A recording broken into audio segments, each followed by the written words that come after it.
Jekwa ntị ga-edo ntị ụrụ nụkwakwa ife ekwu na ngwụsị vidiyo kpata nji wee sị na-asị na-egekwa ntị nke a nọmba 1 nọmba 2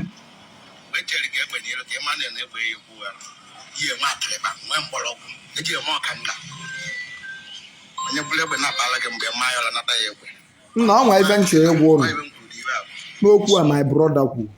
akwa gee ntị ọhaneze ndị Igbo ekene m ụlọ ekene m nwoke ekene nwa ekene ihe na-emere Igbo ihe taa na nwere ozi gba na-efere mba ụwa ezi dị na ihe Akwa Okuko kwuru ụnyaahụ mana Akwa Okuko si na onye ga-efe ka ndị mmadụ uwe ha echeghị iwu kịta ọ chọghị iwu ọbịbịa uwe na aha agba na ha ka abịa chụọ ego krismas na ego disemba ọ dịkwara seti ya n'ala ya kịta o nwere statement okwu ọ sị na ọgwụ egbe kene ya sị na ọgwara ode Ishi agwụ ha na nwoke kwesịrị ịdị na-ama gidigidi bụ nwoke pụta onwere ihe o ji eprotekt onwe ya maka egbe na ọnwụ ihe ya wee nwee mkpọrọgwụ na mkpa akwụkwọ ya bụ atụdogori gị egbe ịma mmadụ ụra n'ala mmadụ egbe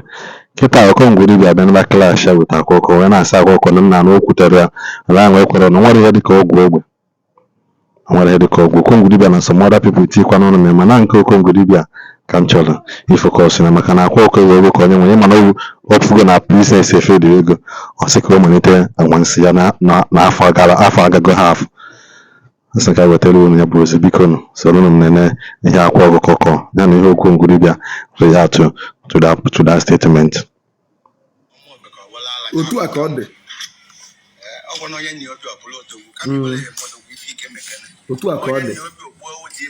akwa ka akwa onye ọgwụ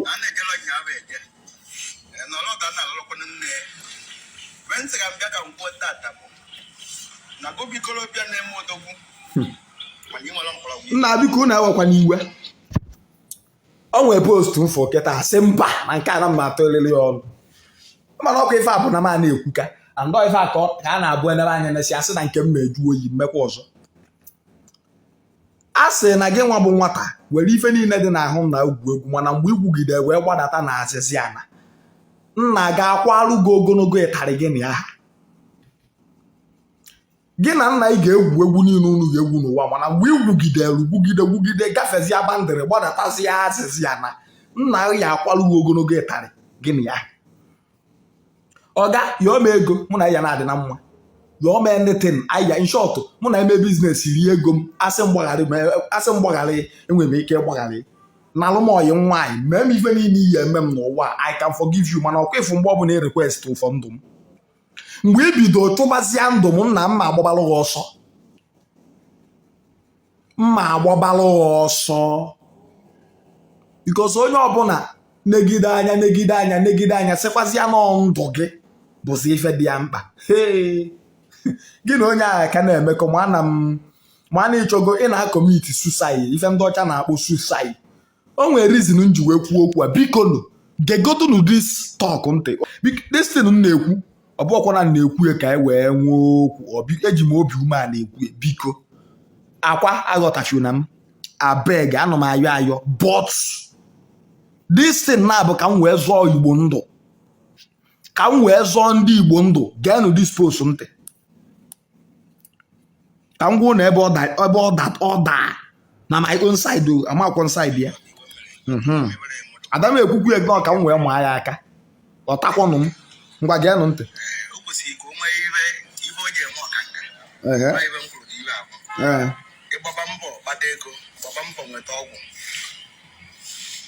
amụ na onye nwe ọgwụ na-emeri n'amụ n'iru ahịa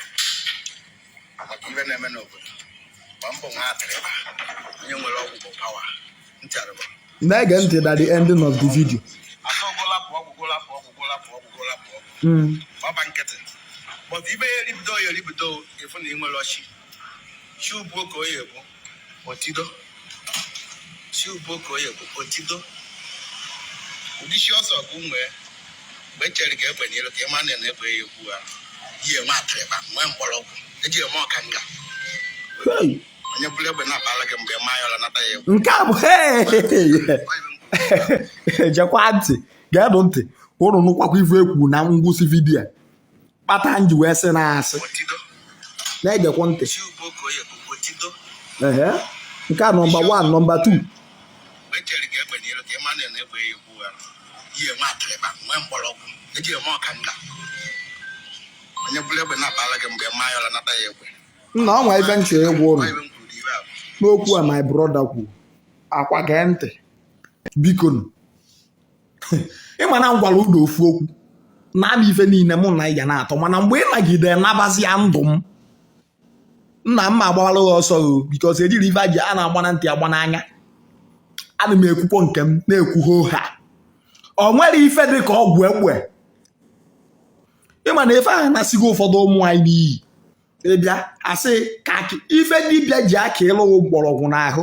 si gị nọ for protection against egbe bụ ka ọ wee kaa ya obi ị na-aga n'ezi ka ịdị free na-agala onwe ka ị hapụ ịdị na-atụ mmadụ egwu ka ọ hapụ ịdị na-eme ife ka ị na-eme egwu tifie dibịa na-abụọ ka ịba ya ọgwụ egbe n'ahụ ka esi agha ọsị na ọka ịkọghị egbe na ọgwụ egbe n'ahụ ka ọ ya bụ ifu ndị ori a na-agba gị egbe ka ị kwụrụ ka gị na fatụba chalenji ka ifu ndị ori ka ị gbafelụ ọnwazi aka mgbe ọbụla na isi road si wee tụta anyị n'ahụ ka ọ daa n'ala ka ọ hapụ imetụta gị ọga ngị nwa na onwe ya ekwesịghị iwere uche ma na efe ọgwụ ahụ bụ ọgwụ ka isi fu ndị ori ọga nalie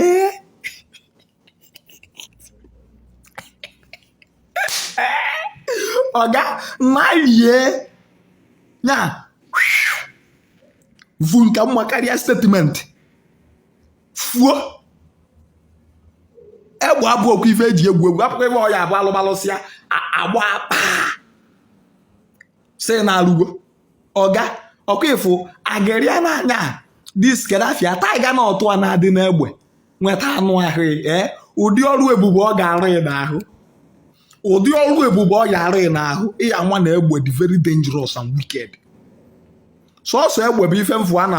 na-akpọ ofu ugboro ọza ị nwere ike iji ụlọ ụka kpebe ekpere kpesịa n'anụ ụlọ ka nwee hopu na-aka ya eze ekpere egbe bụ ikpe ya ozugbo ọzaghị ọgwegwụ ife dị ka eme onye ori ụla ị narị ya egbe agwọsịalụ ya ọgwụ egbe nete na ọ ga-efu ndị anarie dị only ọgwụ egbe enwe bụ na gị na mmadụ mee biznes werukwa ego enyi ya eri na ego mmadụ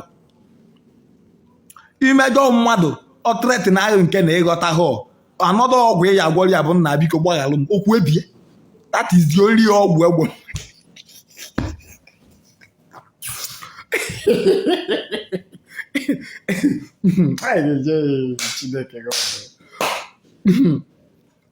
amagwọ m nke bụ nọ na-agwọsị alụghị akịrịkpa ndị ori chedoghị egbe ịnwa ndị ori ụla na-alụfe egbe ịnwa one ndị ụla na-alụfe one egbe ị na-anafe na nwa ndị ori ụla anafe egbe wotọfa agbakọ ọrịa ebe a were ụmụ hụ ya si dị ebe a mụọ ya ọkụ nkọ ọga fọminwa agwọnụbụ ọgwụ egbe lele n'ihu m ọ bụrụ na onwe onye nwa agbụ ya nyapụta bịakwu afụbụben ya I never see am that kind thing no day ọga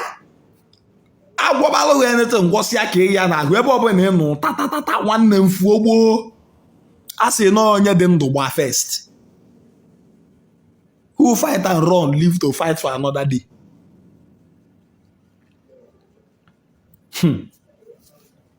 ekwukwa nke ọha n'ọnụ egbe na mmadụ abụghịkwa ofu egbe abụghịkwa eji ejikwa ife a na-agba na ntị agba n'anya very good mma alụrụ ọrụ a were iburu ike mma emerụ nke a ife agazieri ndị amụsụ aha ahụ mana ọkwa efu nke agbaghị egbe a na ọja aba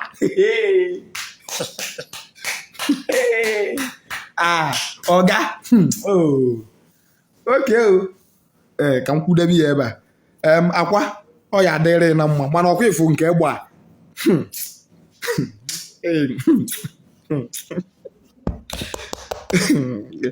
ọnwa ebe ife dị ka na-agwọgworo ya ọgwụ egbe ifu ndị ori ka gị na fakwụrụ maba aka ọ gafuo zọba onwe gị kwukwana nke ọha n'ọnụ ụnụ pụasịfa na efe okwu akwụcha ka ọha ya n'ọnụ wee na-asị ụmụ Igbo ekene n'Igbo kene ife n'emere Igbo he biko ọ na-esi na-emecha vidiyo ahụ nyere aka na-echie ya na-agbasasị ya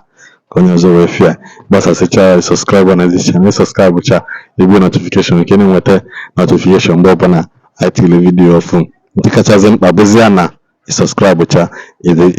etinye ihe ọbụla ịchọrọ ikwu na the comment section ikwucha like ya this post ka wee nwee ike na-ewetara ụnụ vidiyo ọzọ mgbe ọbụla ọ dapụta gbekwa notifikeshọn go ichefukwana maka nke a ka anyị nwere mgbe ọzọ